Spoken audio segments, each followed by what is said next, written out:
Hello friends and fellow nerds, and welcome to a second serving of tarot and tea with me, the Tarot Nerd, a semi-regular series where we consult the tarot about what's brewing in the week ahead, and then proceed to spill the tea. So join me, curl up with a hot cup of tea, coffee, or whatever beverage wets your whistle. Who am I to judge? But get comfy and let's see what the week has in store. Scalding. This week we'll be using the White Newman Tarot from Liminal 11. You can find the information about the deck and a link to purchase your own copy in the caption, my Instagram stories, or the link in my bio. This week we're doing my take on a classic 4-card spread: situation, potential obstacle, action recommended, and likely outcome. In my readings, instead of looking simply at the likely outcome, I instead like to ask where we might be supported or where we might find support in reaching that potential outcome. But before we move on, if you want more content like this, please be sure to subscribe to my YouTube channel and follow me on Instagram. You can also turn on post notifications by clicking on the bell icon so that you don't miss out on any of my shenanigans. And you don't have to worry about your notifications blowing up because I only post a handful of times a week. Anyhow, with all that said, let's see what the cards have to say, shall we? First, for the situation or general energy that we're presented with, we received Temperance. Now, I had to laugh when this card came up because Temperance is associated astrologically with Sagittarius, and at the time of posting this video, Sagittarius season has just started. Somehow, tarot just sometimes knows. Anyhow, Temperance invites us to find our center, not so that we can remain in place, but so that we can do what Sagittarius loves to do, and expand and explore. Personal evolution and growth are most attainable when we do things intentionally. We are definitely capable of pretty much anything. However, it doesn't mean that we can do everything all at once. One of my friends, Christy, who you can find on Instagram at @thejournalsupreme, reminded me of this fact this week with one of her posts, where she wrote, "You can do anything, but not everything." And these are sage words of advice for Sagittarian energy because Sagittarius has to learn that if we attempt to do everything that we're passionate about or that we're interested in, we are very unlikely to find success in any one of those things. And in the major arcana, Temperance follows the card Death, in which we learn to let go in order to grow. So Temperance moments very often have a really large element of clarity surrounding what we want to strive toward or what we want to achieve, along with the inspiration and drive or motivation to make that happen. So here, as we enter Sagittarius season,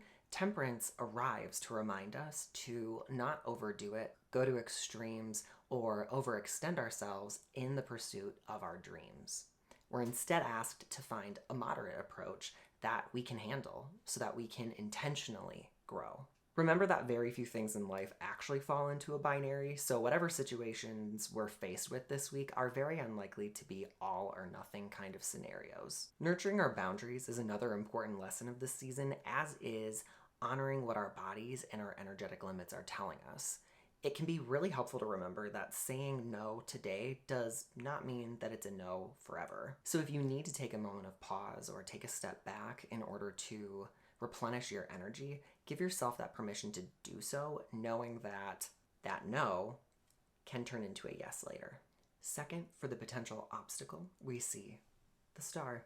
The Star is an unveiling, an embracing of self, our true selves. So in this placement, we're very much called to not lose sight of our deeply held goals, ideals, or beliefs, or who we are as people. It can be very difficult to set boundaries, but in the end, it serves our well-being and it does empower us to not lose sight of ourselves. And given that this card follows Temperance, the boundary component feels particularly relevant. Beyond this, the obstacle could relate to our sense of connection to our purpose or our calling. Because when life gets hectic, busy, or heavy, it can be pretty challenging to move forward in a way that feels aligned or not on autopilot. But inside of each of us is a light that is ready and waiting to illuminate the right path forward for us. And by heeding Temperance's call to return to center, we can find and connect with that light more easily. And in doing so, we can intuit our way forward by listening to the different nudges that we receive from our senses. Because when we shed distraction and focus on the things that really matter to us, we allow that light to shine more brightly and allow our intuition to speak to us more clearly. This is where the star comes into play. The star follows the Tower, a card that asks us to evaluate our foundations, tear apart anything that does not serve our continued growth, and plant new seeds on top of that will benefit us moving forward. So similar to Temperance, the star represents a period after, where we are able to present our truest selves to the world and be confident in who we are and why we're here. In star moments, we are connected to our purpose, our calling, and our actions and mindsets are able to truly align with our beliefs and our values. So to sum all this up, the star in this placement may indicate a need to take a step back and conduct an honest assessment of where you are in this moment. Is there anything blocking, hindering, or dampening your connection to your sense of purpose or meaning? And what is one thing, just one, that you can do this week to give yourself the space to nurture that connection? Our third card, representing the action recommended, brought us the Hermit. And I am definitely sensing a theme here. The Hermit is representative of our inner guide and the fact that many answers to the hurdles we face can be found within. This card asks us to pause, meditate, or even reflect on our current situation and journey inward to illuminate the way forward. Hermit moments are often moments of retreat or intentional pause where we quiet the noise around us so that we can discern the next step. Solitude and silence might be unnerving for some, it might be unnerving for you, but trust that this is where the truth emerges, is in those quiet moments. There's balance here though too, because the Hermit is not resigned to walking the path alone. They are asked to emerge from this inner cave with the wisdom that they've found and share that with other people so that the path isn't just illuminated for them, but it's illuminated for the people around them as well. This theme of lighting the way for others is also reflected in this card's astrological association to Virgo, which is ruled by the planet Mercury, the planet of intellect and communication. So Virgo is known for its discerning and critical eye, but sometimes Virgo doesn't get enough credit for the fact that it is an energy of pure intentions and of wanting to be of service to other people. Virgo desires authenticity and genuineness in all things. So taking time to reconnect with your calling, purpose, your passions, your spirituality, your practice, whatever it is that brings you a strong sense of meaning, that is what's going to empower you to meaningfully connect with other people and show up as your authentic self. Finally, for where we might be supported or where we might find support, we received the Six of Wands.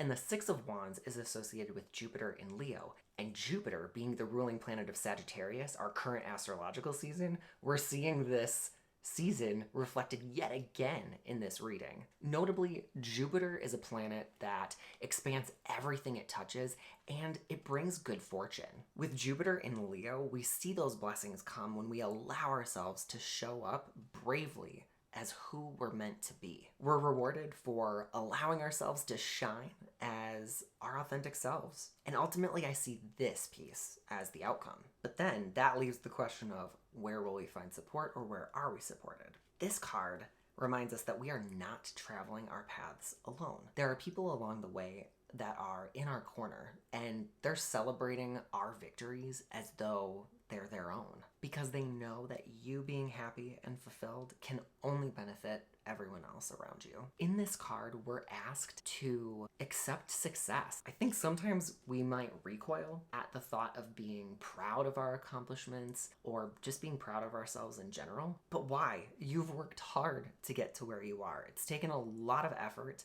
to become the person that you are today, and that is something to be proud of. It's also a nudge to ensure that we're not measuring success from external sources of validation, but instead that we're measuring success by what it means to us personally. And on that note, it's important to remember that progress can be success in and of itself.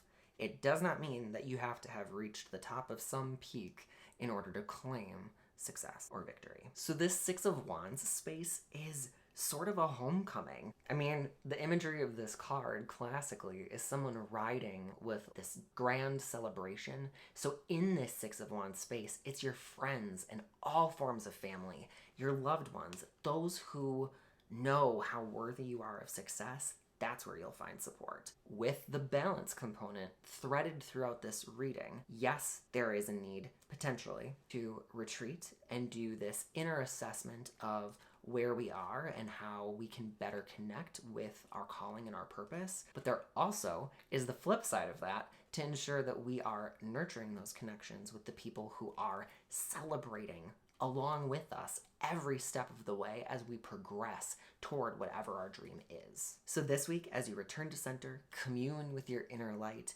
and honor your boundaries, know that in doing so, you're empowering yourself to really deepen your connections with the people around you. Well, my nerdlings, the tea has again been spilled. Refreshing, no?